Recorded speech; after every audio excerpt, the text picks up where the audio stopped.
Friend, today once again we should consider next question in this PDF. Earlier we considered 20 questions. Once again, now more 20 another questions we are going to discuss. Question number 21, anticlimax means. एंटीक्लाइमैक्स का मतलब क्या होता है? एक है highest point of interest, rising point of interest, rising high slowly, sinking after climax, weak ending. तो देखिए, anti climax की बात कर रहा है। क्लाइमैक्स जो होता है वो क्रम से चलता है नीचे से ऊपर, और एंटी क्लाइमैक्स जो होता है वो सिंकिंग आफ्टर क्लाइमैक्स हो जाता है। बेथॉस भी इसको कहते हैं, अर्थात हंसी का एक विषय बन जाता है। इसलिए इसका हम लोग लेंगे सी। क्या लेंगे? C. Who is pioneer of Gothic novels? तो गोथिक नॉवेल्स जिसमें भय का, फियर, टेरिबल, वायलेंस, ऐसे दृश्यों को गोथिक नॉवेल्स में दिखाया जाता है। और इसको इंट्रोड्यूस होरेस वालपोल ने किया। सबसे पहले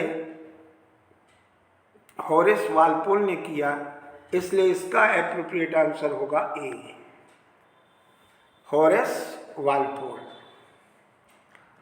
फिर कहता है feminine rhymes means a poetry written by women, written about home and family, rhyme in 2 syllables, the second unstressed. इसमें फर्स्ट जो है राइम 2 syllables की होगी, और जो सेकंड है वो सिलेबल अनस्ट्रेस्ड होगी, यानी लघु होगी। इसलिए इसका एप्रोप्रिएट आंसर है सी। इसका होगा सी। इसके बाद अगला प्रश्न आता है कि homely in middle English means. Middle English में होमली का मतलब क्या टीडियस मॉरलाइजिंग सरमन्स था, या शॉर्ट रिलीजियस डिस्कोर्स था, या written about home and family, या डिडैक्टिक लिटरेचर?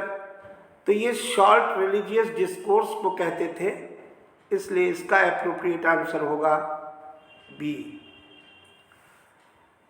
अब नेक्स्ट क्वेश्चन हम लोग देखते हैं। Question number 25, picaresque novel deals with. Picaresque novel जो होता है उसका नायक स्काउंड्रल होता है, गुंडा किस्म का होता है, lower section of the society को बिलोंग करता है। और ऐसी नावल जो है जिसमें रोग्यू एज ए हीरो माना जाता है, इसलिए इसका एप्रोप्रिएट आंसर क्या होगा? With a rogue as a hero, ये होगा। उसके बाद pentameter is a line consisting of 1 foot, 3 feet, 5 feet। तो पेंटामीटर में 5 feet होते हैं, और 5 चरण वाला जो छंद है वो 5 feet होता है, इसलिए इसका एप्रोप्रिएट आंसर होगा सी।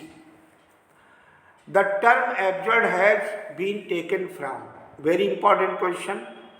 ये जो एब्सर्ड शब्द है ये कहाँ से लिया गया? ये वस्तुतः द मिथ ऑफ सिसिफस, जो मिथ ऑफ सिसिफस है उसमें ध्यान दें कि ये अल्बर्ट कामस के द्वारा ऐसे लिखा गया जिसमें मिथ ऑफ सिसिफस में एब्सर्डिज्म का, एब्सर्ड शब्द का उल्लेख किया गया, जो ऐसी एक फिलॉसफी चली थी जिसमें उन बातों को भी शामिल करने की बात कही गई, प्ले में हो या जिससे जो सुपरनेचुरल चीजें हैं उनको भी वहां पर लाने की आवश्यकता है। देखिए, the myth of Sisyphus Albert Camus ने इसी आधार पर लिखा, और यही आगे चल करके जो एब्सर्ड थिएटर को जन्म देने की बात आई कि जो एब्सर्डिटी इन थिएटर, प्ले की दुनिया में, थिएटर की दुनिया में जो एब्सर्डिटी का प्रयोग होने लगा, जिन विषयों को मंच पे नहीं दिखाना चाहिए, मतलब ह्यूमन फिलॉसफी के वो पक्ष जो ह्यूमन ग्रीव से, मानव के सैडनेस से जुड़े हैं, जैसे मानसिक चिंता, क्लेश। तो इसमें जो पेसिमिज्म की बात थी वो प्रभावित होती है। तो इसलिए 27 का एप्रोप्रिएट आंसर है बी।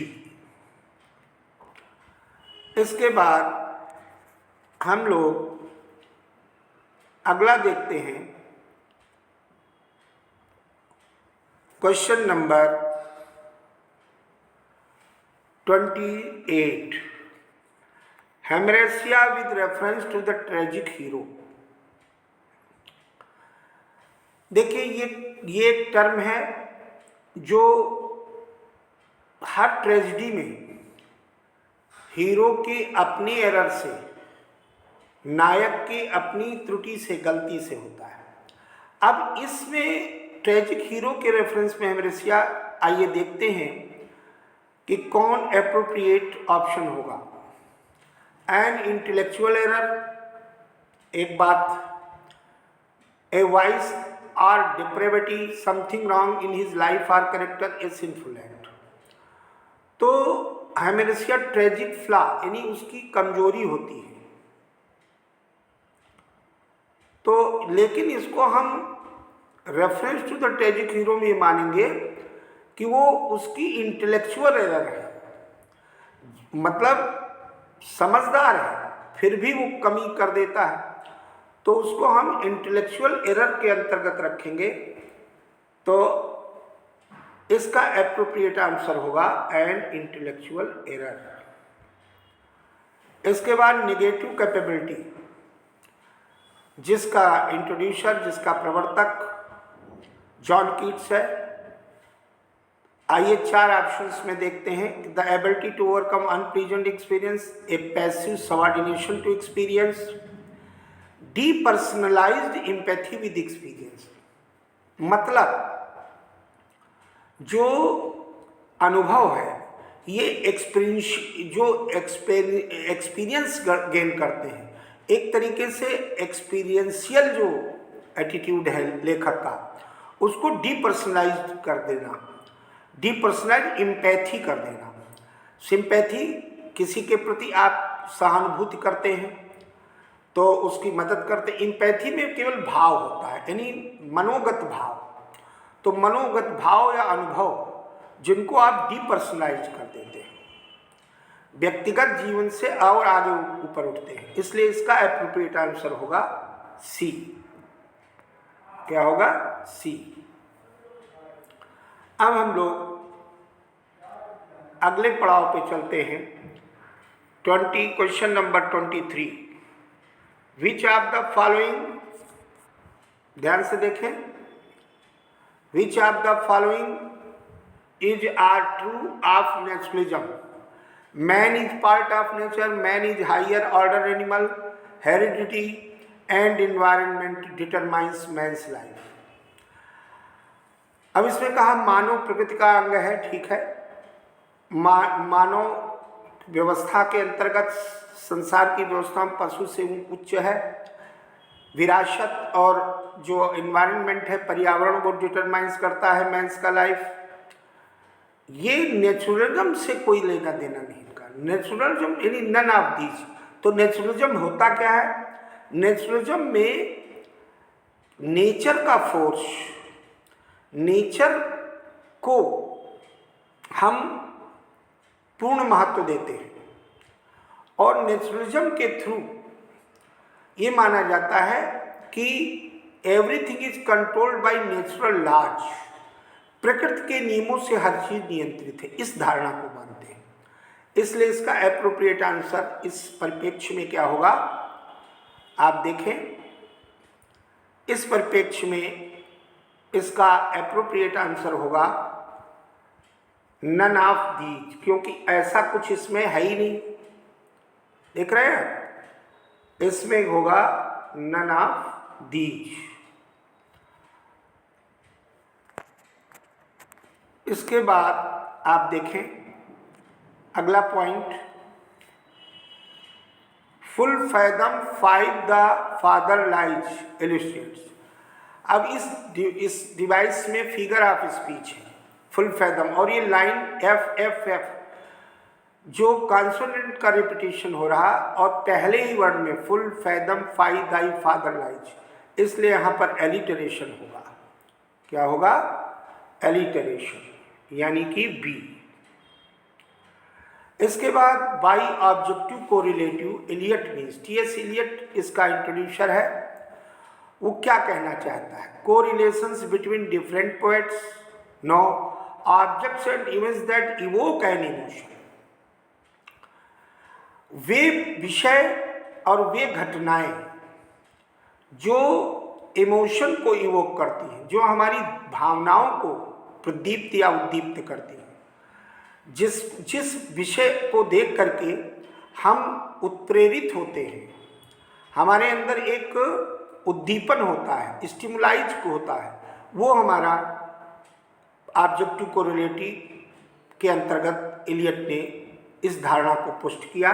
इसलिए इसका एप्रोप्रिएट आंसर होगा B. Comedy of manners flourished in which period? आप जानते हैं कि विलियम कॉन्ग्रेव जो मैनर्स का उन्नायक थे, जो पायनियर थे, वो रिस्टोरेशन पीरियड के हैं। किस पीरियड के हैं? Restoration period. इसके लिए एप्रोप्रिएट आंसर होगा restoration. A song of hymn of mourning composed or performed as a memorial to dead person is called। जो सॉन्ग या स्तोत्र मॉर्निंग में शोक प्रकट करने के लिए कंपोज किया जाता है या परफॉर्म भी किया जाता है डेड पर्सन की स्मरण में, स्मृति में, उसको डर्ज कहते हैं, शोक गीत। क्या कहते हैं? शोक गीत। इसके बाद आया a quotation at the beginning of writing. जब बिगिनिंग ऑफ राइटिंग में कोई कोटेशन होता है तो उसको एपिग्राफ कहते हैं। क्या कहते हैं? Quotation at the beginning of writing, prologue, epigraph, epilogue और कोट्स, तो हम उसको क्या कहते हैं? Epigraph.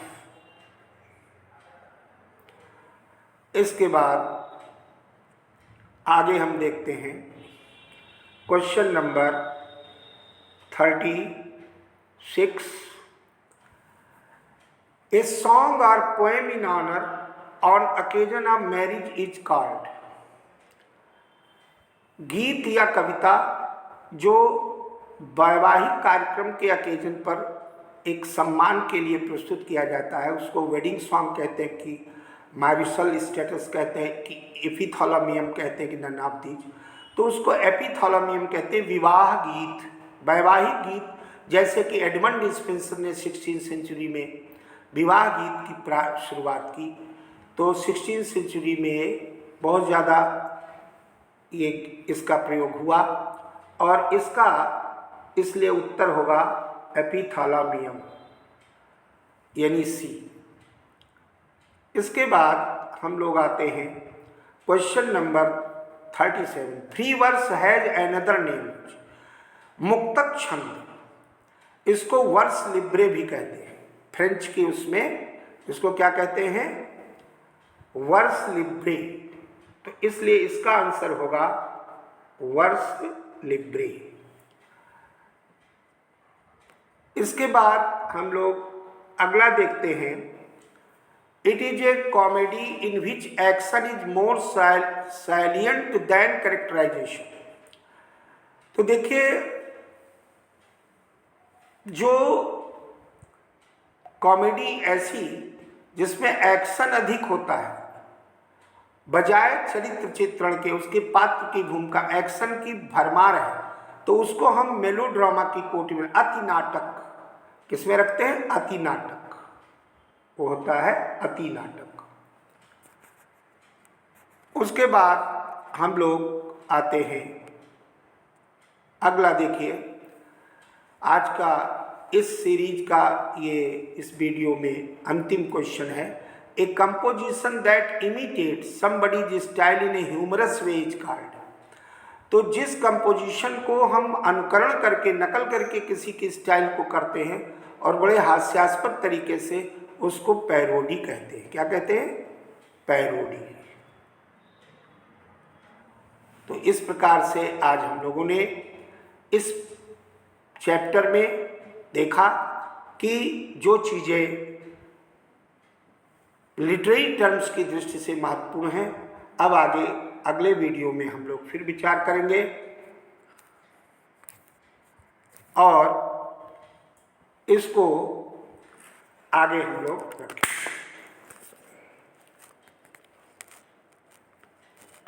Thank you very much.